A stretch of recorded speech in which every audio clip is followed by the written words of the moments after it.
যার ভিতরে মানবতাবোধ ও সুপ্ত চেতনা জাগ্রত না হয়, সে কি কখনো অন্যের ভালো করতে পারে? আজকে জুম্মাবার, তাই সবাইকে জুম্মা মুবারক। হ্যালো এভরিওয়ান, আসসালামু আলাইকুম। সবাই কেমন আছেন? আশা করছি যে যেখান থেকে আমার আজকের ভিডিওটি দেখছেন সবাই অনেক বেশি ভালো আছেন। আমিও ভালো আছি আলহামদুলিল্লাহ। আর ভালো আছি বলেই আজকে জুম্মাবার ছোট্ট একটি ভিডিও নিয়ে চলে আসলাম। আজকে আমি ভিডিও রিলেটেড তেমন একটা কথা বলবো না। অনেক দিন পর আমার চ্যানেলকে নিয়ে আপনাদের সাথে একটু কথা বলি। আমি কিন্তু ব্যস্ততার কারণে অনেক বড় বড় কমেন্ট করতে পারি না। তবে ইনশাল্লাহ যার ভিডিওই দেখি, যার ভিডিওতে ক্লিক করি, তার ভিডিও চেষ্টা করি সম্পূর্ণ ফুল ওয়াচ করতে। যার ভিডিও অতিরিক্ত বেশি 10 মিনিটের উপরে, সত্যি কথা বলতে তার ভিডিও আমি 10 মিনিট দেখি না, 8 মিনিট মানে 9 মিনিট এইরকম তো দেখি। অনেক সময় হয় কি, ভিডিও অন করে আমি কাজ করছি, ভিডিও শেষ হয়ে যায়, 5-10 মিনিট ওভার হয়ে যায়, তারপরে যে আমি কমেন্ট করি। কথাগুলো বললাম কেন জানেন? আমার ভিডিওতে মানে এখন এমন ওয়াচ টাইম, কি বলবো, ওয়াচ টাইম একেবারেই হচ্ছে না। আমি জানি না আসলে কেমন। আসলে অনেকেই আছে, এটার কারণ কি আমি বলি। অনেকেই আছে ভিডিওতে ক্লিক করে সাথে সাথে বের হয়ে যায়, বড় একটা কমেন্ট করে। অনেকেই এমন আছে, লাইক তো দেয়ই না।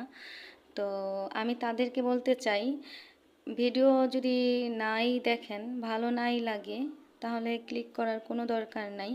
কারণ সফলতা দেওয়ার মালিক আল্লাহ, আপনার আর আমার মাধ্যমে সেটা কখনোই হবে না। হয়তোবা আমার ভিডিওতে ক্লিক করে আপনার বের হয়ে যান, ফুল ওয়াচ করেন না। আমি কিন্তু ছোট ছোট ভিডিও দিই, 6 মিনিট 7 মিনিট, অনেকের ভিডিও দেখি আমি 10 মিনিটের কাছাকাছি। তো সফলতা তো ইনশাল্লাহ আসবে, তবে একটু ঘুরিয়ে পেঁচিয়ে বা অনেক বেশি ধৈর্যের পর আসবে। আর আল্লাহ তাআলা তো বলেছেনই, ধৈর্যের পর যেটা পাওয়া যায় সেটা অনেক বেশি সুমিষ্ট হয়। যেটা সহজে পেতাম সেটা হয়তো বা অনেক বেশি দেরি হবে। এই যে যে অবস্থা চলছে চ্যানেলের, একদমই ওয়াচ টাইম কম।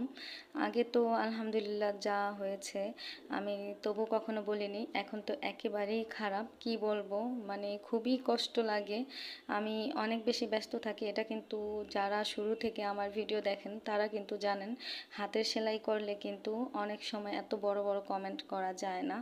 তো যার ভিডিও ক্লিক করি না কেন, ঠকাই না, কারণ সবসময় এই ঠকানো জিনিসটাকে অনেক বেশি ভয় পাই। কারণ প্রতিদান আজকে না হোক কালকে পাওয়াই যাবে, যে যেমন করবে সে সেটাই পাবে। আমি কিন্তু গত ভিডিওতে আপনাদের সাথে শেয়ার করেছি এই যে বালিশ কভার কিভাবে ছাপ দিয়ে নিয়েছি। আপনারা যদি নতুন কেউ আমার চ্যানেলে এসে থাকেন, তাহলে আপনারা অবশ্যই ভিডিওটি দেখে নেবেন, তাহলে আপনারা অনেক সহজেই করে নিতে পারবেন। আর আমি বলেছিলাম যে এই বালিশ কভার তারপর বিছানার চাদরটা আমি অন্য কাউকে দিয়ে সেলাই করব। তারপর আমি সেলাই করতে যেয়ে দেখি এত বেশি সহজ আর এত জলদি হয়ে যায়। তো ভাবলাম যে এই কাজটা আমিই করি।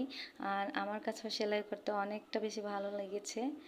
তো এই যে আমি সেলাই করছি, আপনারা কিন্তু অবশ্যই কমেন্ট করে জানাবেন সুতা কম্বিনেশন কেমন হয়েছে আর সেলাই ফিনিশিংটা কেমন হয়েছে। আসলে প্রথমবারের মতো আমি এই যে প্রজাপতি সেলাই করলাম, তেমন একটা ভালো হয় নাই। মাঝের যে প্রজাপতির বডির অংশটা, এটা কিন্তু কেমন যেন একটা হয়ে গেছে। তবে তারপরে যে আরেকটা সেলাই করতে নিয়েছি, ওইটা কিন্তু আলহামদুলিল্লাহ ঠিকঠাক হয়েছে। তবে পাখাগুলো আমার মনে হয় মোটামুটি চলে। আপনারা কিন্তু কমেন্ট করে জানিয়ে দিবেন, আর সুতার কালার কম্বিনেশন কেমন হয়েছে সেটাও কিন্তু কমেন্ট করে জানিয়ে দিবেন। আপনারাও চাইলে এমন সহজ ডিজাইন দিয়ে সেলাই করে নিতে পারেন। একদম সহজ ডিজাইনটা, সেলাই তো একেবারেই সহজ। আমি যেখান থেকে দেখেছি সেখানে কিন্তু এইরকম সেলাই ছিল না। আমি আমি যেটা পারি, যেই সেলাইটা পারি ওই সেলাইটা দিয়ে সেলাই করে নিয়েছি। আসলে ইউটিউবে কাজ করার জন্য, বিজনেস করার জন্য বা কোনো ডিজাইন করার জন্য অনেক বেশি সেলাই শিখতে হয় না, এটা আমি নিজেই প্রমাণ। 2-3 রকমের সেলাই শিখলেই কিন্তু অনেক কিছু সেলাই করা যায়, যেমন ইচ্ছা তেমন সেলাই করা যায়। তো এই যে দেখেন, আজকে এই সেলাই শুরু করেছি। সম্পূর্ণটা তো শেষ হয় নাই, বালিশ কভারের সম্পূর্ণ কাজ শেষ হয় নাই। যতটুকু হয়েছে মানে প্রজাপতি সেলাই করেছি আর কিছু কিছু পাতা সেলাই করেছি। আর এই তো আরেকটা প্রজাপতি সেলাই করা শুরু করেছি। এটার কিন্তু বডির অংশটা আমার কাছে বেশি ভালো লেগেছে। আজকে একেবারেই ছোট্ট একটা ভিডিও নিয়ে চলে এসেছি। আশা করছি সম্পূর্ণ ভিডিওটি দেখে নেবেন। বিদায় নিতে হবে এখনই। আল্লাহ হাফিজ, আসসালামু আলাইকুম।